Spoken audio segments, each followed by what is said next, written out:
Hey, what's up everybody? I'm Dr. Aaron Horschig, and today I'm joined by elite weightlifter Darren Barnes, and we're gonna talk about the best core stability exercise any weightlifter or powerlifter can do.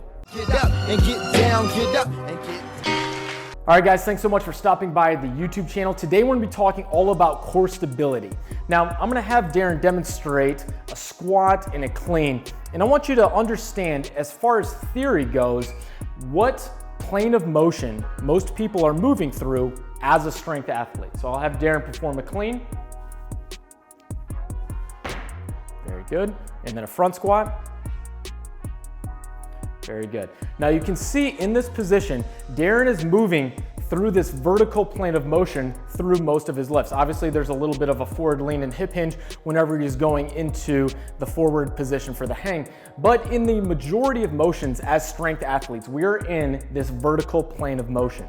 What that does is it also makes us develop these imbalances where our core stability is not as optimal as it could be. Now, as far as pre-workout, I love using the McGill Big 3 to prime core stability, which is going to enhance our core stability and or enhance our performance and decrease our risk of injury. You can go check out my other YouTube video if you want to check out how to perform the McGill Big 3. But as far as post-workout or assistant exercise training, I'm going to show you guys today my favorite exercise to include in, and this is for any weightlifter or powerlifter. So Darren, let's put up that weight, or you can just drop it right there.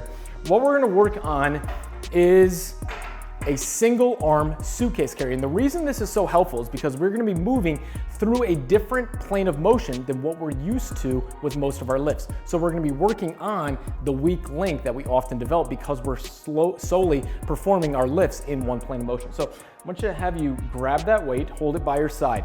Now my cues with this is to almost walk like the Terminator. I want you to pretend like you got a book on top of your head, you're standing very tall, and you're just gonna be gripping that weight by your side, pull your lat back and down, almost as if you're taking your shoulder blade and putting it in your pocket. Grip nice and strong and just start walking normally as you would, but don't allow for any side-to-side deviation. So don't shift side to side. Now, while Darren is doing this, he's gonna feel his core working strong in order for him to stay very vertical. Obviously, again, we're working through a different plane of motion by moving forward, not in that vertical plane of motion we're so used to as weightlifters or powerlifters. Now in this, I'm gonna have him pause right there. So lift this leg off the ground. In this swing phase of this movement of walking, the muscle right here of your low back, your QL specifically, has to turn on isometrically to stabilize the pelvis, to keep it nice and flat. The glute medius on this side also has to turn on in order to make sure that his pelvis stays flat and his lumbar spine is straight up and down. If those muscles aren't working well, you're gonna get a little bit of tipping side to side of that pelvis. So we're working isometrically on the side opposite the weight to keep the pelvis level. So you're gonna continue walking all the way through, pelvis is staying level. Now, oftentimes people ask, what's the difference between doing a single arm suitcase carry versus a double arm farmer walk? Using a weight, we got 12 kilos right here. This is gonna be much more challenging than if he had double the weight in both of his hands because it's more equally spread. By having the weight asymmetrically placed on one side of the body, we're creating an imbalance that's gonna place more demand on core stability for him to perform the motion without shifting side to side. So this is more difficult than double the weight in both hands. Now, if while doing this, it's pretty easy. What do? First things first, you can perform a march. So you can go a little bit higher with those knees. Again, adding more motion into the plane that we're creating that increased demand on the core. Second thing you can do, obviously, is go up in weight. Can you already feel this working pretty hard there? There you go. All right, so the next thing that you can do is also bring it up here. So we're gonna go with an upside down kettlebell. Let's come all the way over here. So we have the suitcase carry down here. Let's see if we can do the upside down kettlebell press and just hold, okay? So right there, obviously the weight being far away from his hand, the center of gravity, makes this much more unstable. Now, he's going to pull his shoulder blade out to the side a little bit, which is going to turn on that serratus. We're nice and strong, keeping that vertical forearm, and then just start walking. Again, regular walk at first, and then you can add in your marches if you want. But because of the instability that is created by the upside down kettlebell, this is a much more difficult exercise.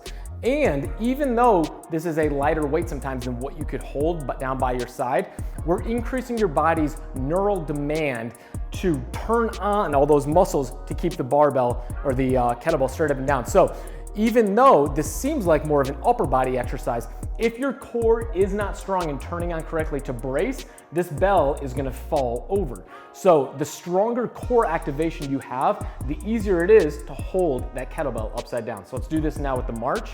So nice and strong. Again, that shoulder blade is being pulled out to the side just a little bit to turn on some of those muscles like the serratus.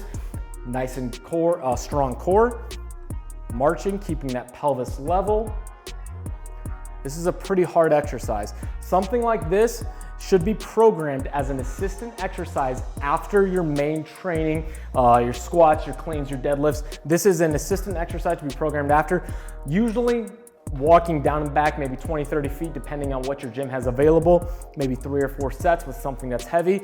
But this is a great exercise that's gonna get you out of that normal vertical plane of motion that we're performing most of our exercises in, push you into something that's a little bit difficult and something that you don't have strengthened as much. And it's gonna really help clear up some imbalances that you may have, so that not only are you gonna be stronger and a more complete, robust athlete as far as core stability goes, but you're gonna be performing to your greatest potential with less risk for injury, which is why we're performing core stability as a whole. So hope you guys enjoyed today's YouTube video. If you did and you enjoyed the content I'm continuing to put out, please subscribe to my channel, share the video with your friends if you think it would help them, and let me know in the comment section below if there's any questions that you would like me to answer and if there's anything you'd like me to cover in next week's video. So until then, guys, happy squatting. They say that energy flows where attention goes, so I pay no mind. Why waste my time with all these negative cats scratching? So caught up in their egos, these people have lost.